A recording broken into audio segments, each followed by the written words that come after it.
बिस्मिल्लाहिर्रहमानिर्रहीम अस्सलाम वालेकुम। कैसे हो प्यारे बच्चों, उम्मीद करती हूँ खैरियत से होगे। लास्ट वीडियो में हमने ये जो आपका परसेंटेज का बहुत अच्छी तरह से कॉन्सेप्ट समझ लिया था कि अगर हमारे पास किसी भी चीज़ की पार्ट की परसेंटेज गिवन हो और होल भी दिया हुआ हो तो हमने पार्ट कैसे कैलकुलेट करना है। आज उसी से रिलेटेड हम कुछ क्वेश्चंस करने वाले हैं। तो आइए स्टार्ट करते हैं, वीडियो एंड तक देखिएगा और अच्छी लगेगी तो प्लीज़ अपने फ्रेंड्स के साथ शेयर कीजिएगा और चैनल को सब्सक्राइब करके जाइएगा। तो जब भी स्टूडेंट्स आपके पास इस तरह का कोई क्वेश्चन आए कि आपको परसेंटेज गिवन हो और उसके साथ टोटल दिया हुआ हो और बीच में ऑफ का निशान हो, तो आपने यहाँ पर कुछ भी नहीं करना है। ये जो 15% लिखा हुआ है ना, इसको 15/100 लिख देना है। परसेंट आपको याद रखना है, पर का मतलब होता है अपॉन और सेंट का मतलब होता है 100। ठीक है, सेंट 100 को कहते हैं रोमन नंबर्स के अंदर। तो 15/100 ऑफ की जगह पर तो हमें पहले ही पता है, मैथ्स में हमारी दोस्ती है ऑफ से, ऑफ का मतलब होता है मल्टीप्लाई, और जो टोटल दिया हुआ है उसको आपने सिंपली मल्टीप्लाई कर देना है इस पार्ट की परसेंटेज के साथ। तो जब भी परसेंटेज गिवन हो और टोटल गिवन हो, आपस में मल्टीप्लाई कर दो, पार्ट पता चल जाएगा। यानी 20 का 15% कितना बनता है। ठीक है, ये 15/100 की बात नहीं कर रहे स्टूडेंट, 15/20 की बात नहीं कर रहे।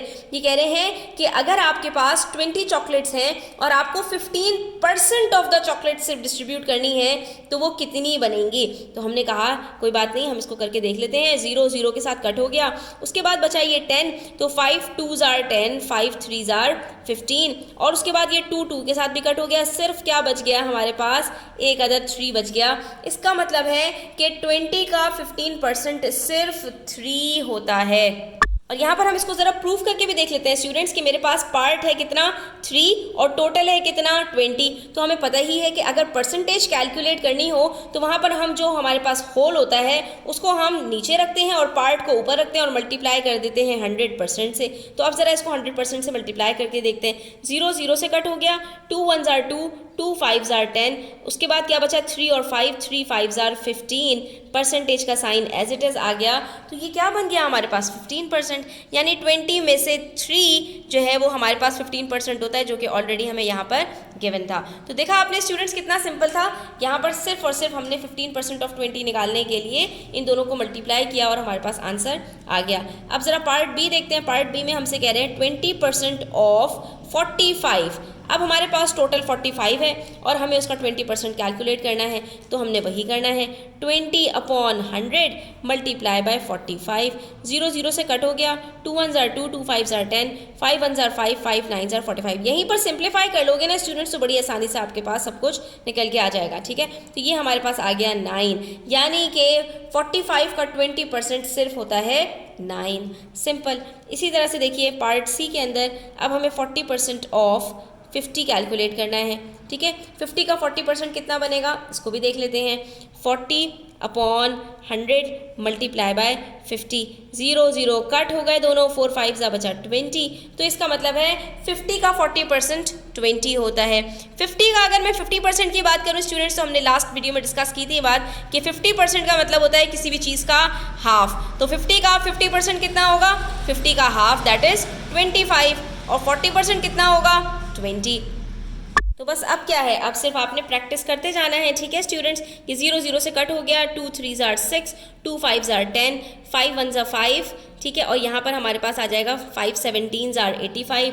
अब 17 को आपने मल्टीप्लाई कर देना है 3 से, तो 3 7s are 21, 3 1s are 3 और प्लस 1 कर देंगे तो 51 बन जाता है। ये हमारे पास 17 3s are 51 आ गया, यानी कि 60 का 85% कितना बनता है 51, क्योंकि 85% 100 से काफ़ी क्लोज है, सिर्फ 15% तो कम है, तो इसीलिए ये हमारे टोटल से भी काफ़ी क्लोज आंसर आएगा। ठीक है स्टूडेंट्स, तो इस तरह से भी आप चीज़ों को रिलेट कर सकते हैं। सिंपल है, यहाँ पर सिर्फ कैलकुलेशंस आपकी चेक की जा रही हैं कि आपको मल्टीप्लाई डिवाइड करना ठीक से आता है या नहीं। अब 60% ऑफ 300 हमने कैलकुलेट करना है, तो 60/100 मल्टीप्लाई बाय 300।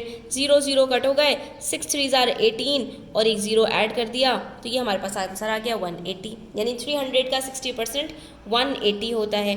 उसके बाद फिर पार्ट एफ के अंदर है हमारे पास 35% ऑफ 500, यानी 50% से भी कम है ये, तो 35/100 multiply by 500।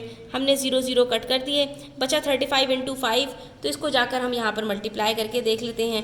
5 5s are 25, 5 3s are 15, 16 17, answer आ जाएगा हमारे पास 175। उसके बाद है हमारे पास पार्ट जी में 30% ऑफ 220, तो इसके अंदर भी हमने यही करना है।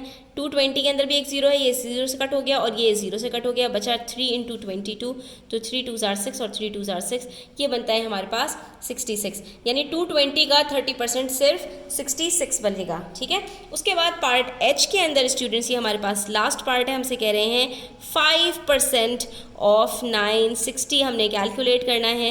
तो ये हमारे पास कितना आएगा, ये अब आप मुझे कमेंट सेक्शन में बताएंगे। ठीक है, ये कैलकुलेट कीजिए और कैलकुलेट करके बताइए कि ये हमारे पास कितना निकलेगा। तो आज के लिए इतना ही। उम्मीद करती हूँ ये कॉन्सेप्ट आपको क्लियर हो गया होगा। स्टिल कोई भी क्वेश्चंस हो, क्वेरीज हो, कमेंट सेक्शन में आप पूछ सकते हैं। वीडियो अच्छी लगे तो प्लीज़ लाइक कीजिएगा, अपने फ्रेंड्स के साथ शेयर कीजिएगा। चैनल सब्सक्राइब नहीं किया तो सब्सक्राइब कर लीजिए। अपना ख्याल रखिएगा। अल्लाह हाफिज़।